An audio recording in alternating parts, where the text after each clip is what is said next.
Understandest thou what thou readest in the King James Version? False friends in the King James come in all shapes and sizes. I just had one sent to me that I had not noticed before. Remember, I've never been able to make myself read through the King James Version just looking for false friends. It just has never seemed like a good use of my devotional time. So I either stumble across them myself in study comparing multiple translations, or now that my 50 False Friends in the King James series on YouTube is 2 years old and authorized is 4 years old, I have false friends or potential ones sent to me by viewers and readers on a regular basis. One viewer/reader recently noticed the word flowers in 2 passages in Leviticus and Numbers. I have to warn you that this video must of necessity bring up a delicate topic, one I don't really prefer to talk about publicly. Indeed, this one could sort of go into my bad words in the King James video from a while back, sort of. It's delicate, really not bad, private. But it's something Leviticus discusses in some detail, so we must do the same. Here are the 2 passages. What do you think flowers meant in these 2 passages?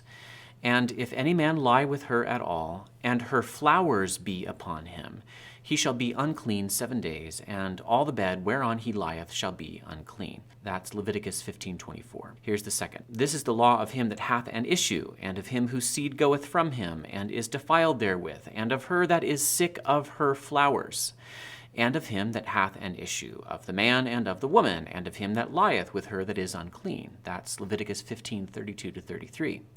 Pause the video, and if you have the guts, tell me what you think flowers meant here in 1611 when the King James was translated. I don't think a whole lot of today's readers are actively getting the wrong meaning from the King James here. I would guess that the main problem is that a lot of readers are just missing meaning at key places, especially in those archaic words, and especially that word flowers. These verses are, given the context, talking about some kind of bodily discharge, and now it's time to say it. A menstrual flow. Of course, the King James uses the word flowers elsewhere to speak of the beautiful plants that fill my backyard. I'm married to a flower farmer. To choose only 2 of many examples of flowers being used this way, the grass withereth, the flower fadeth, because the Spirit of the Lord bloweth upon it, surely the people is grass. And the brim of the sea of cast metal in 1 Kings 7 was wrought like the brim of a cup with flowers of lilies. This is the way flower and flowers get used in the King James, the vast majority of the time. This use of the word fits perfectly with our use of it today, obviously. This is a sense that has persisted in English for many centuries. But no one alive today has ever heard a native speaker of English use this word flowers the way the King James translators used it in Leviticus 15, in the 2 passages about menstrual flow. As we'll see, this sense is obsolete. And, as we'll see, it has a fascinating history. It was born, actually, from a French false friend. Not kidding. Let's go through my typical King James false friends process. First, we've already noticed that this word flowers is odd. Clearly, we don't use the word flowers to talk about menstruation. Is it an obscure metaphor? Also notice briefly, an archaism that Noah Webster named, if you saw my video on his update of the King James, is confusing matters further here. The phrase in the second citation I gave says that this woman is sick of her flowers. My wife is a flower farmer, as I mentioned, and I am excessively proud of her success, blackburngardens.com. She's almost never sick of her flowers. She loves those flowers dearly. Our home is surrounded by and filled with flowers. Obviously, though, sick of here in Leviticus does not mean tired of or impatient with. Sick of her flowers means that her sickness consists in her flowers, whatever those are. Anyway, the archaic way of saying sick of isn't helping. Neither is him that hath an issue, which is also a false friend. What is his issue? Something funny is happening here. Contemporary translations don't use the word flowers. They indeed speak of, and I still sort of feel awkward having to say this, but it's in the Bible, has to be talked about. The modern translations speak of menstrual discharge. So, step 2. What does the Hebrew word here, translated flowers in English, mean? It's clear. The word in Hebrew means what the modern translations say it means, menstrual flow, menstrual discharge. And the Logos Bible Word Study shows me that though the Hebrew word, appears numerous times in the Old Testament, these are the only 2 places where the King James translators used the word flowers to render this Hebrew word. Most frequently, 14 times in fact, they use what I can only call a euphemism, separation. In this very passage, Leviticus 15, the King James repeatedly translates this Hebrew word with the time of her separation instead of with flowers.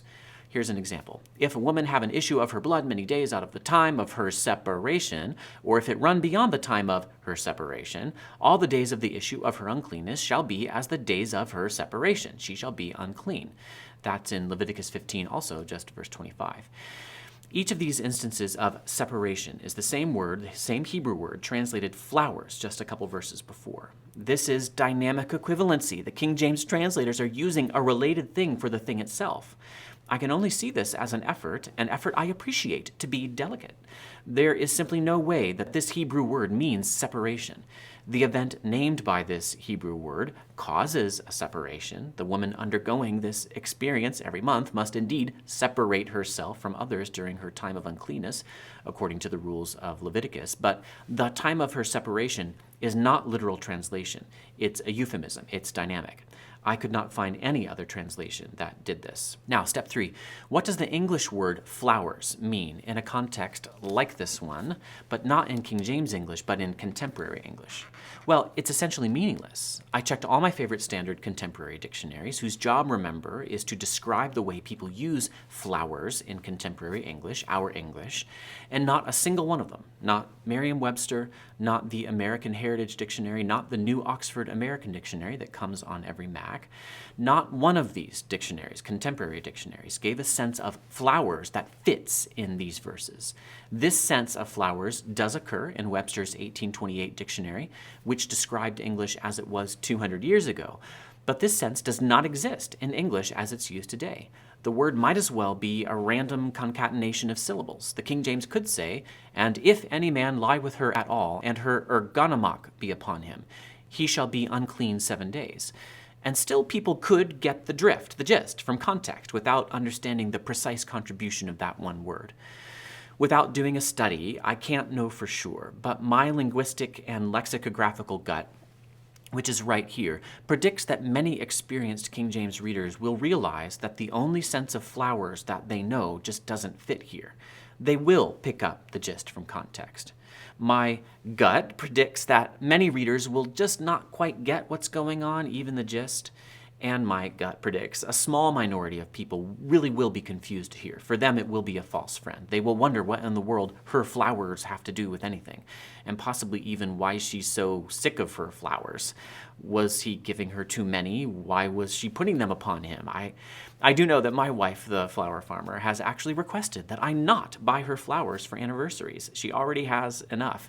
If I bought her roses, maybe she would throw them at me, and I would fall down, and the stems would be lying on top of me. "I'm sick of these flowers," she would say. "They are now upon you. You are unclean." But I think most people will just kind of muddle through these passages, picking up the general meaning from context and assuming that they're just not smart enough to know all Bible words. When in fact, what's really going on is that English has changed over time, and it's not their fault for being ignorant of the way English was spoken and written hundreds of years before their birth. So we got to go on to step 4. Check the massive, expensive, exhaustive Oxford English Dictionary. And here we get something cool. Yes, indeed, it is, as regular viewers must be expecting by now, the word flowers once had a sense related to menstruation.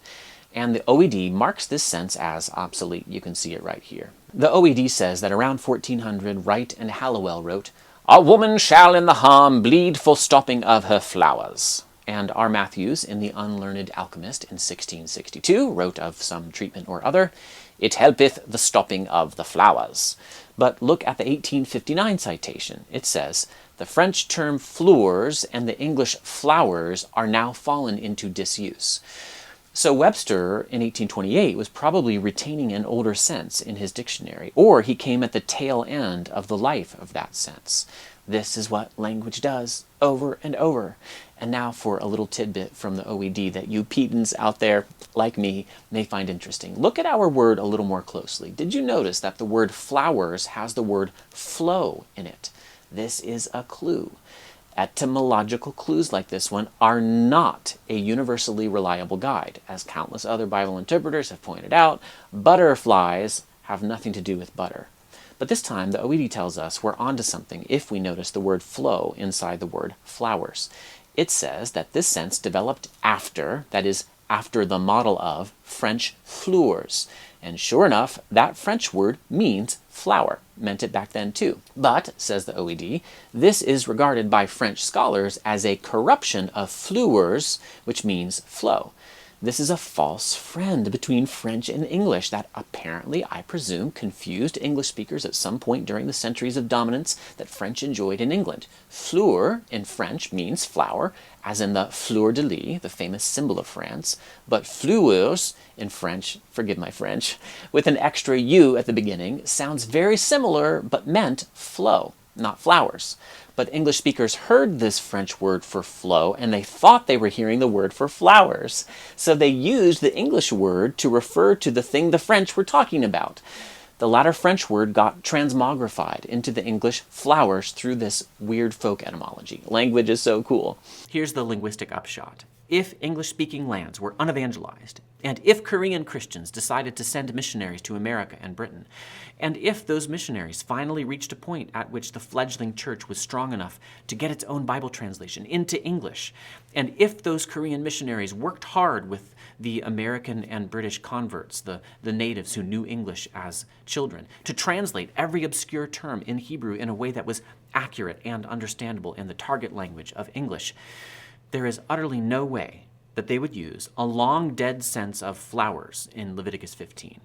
If we are to have translations of the Bible, we must have retranslations, as C.S. Lewis said, because language is a changing thing. There are edifying reasons for Leviticus to get into this kind of gritty detail. There's a theological upshot to which the linguistic upshot contributes. And I want to end this video with some brief insights into why all this stuff about blood and purity, cleanness and uncleanness matters.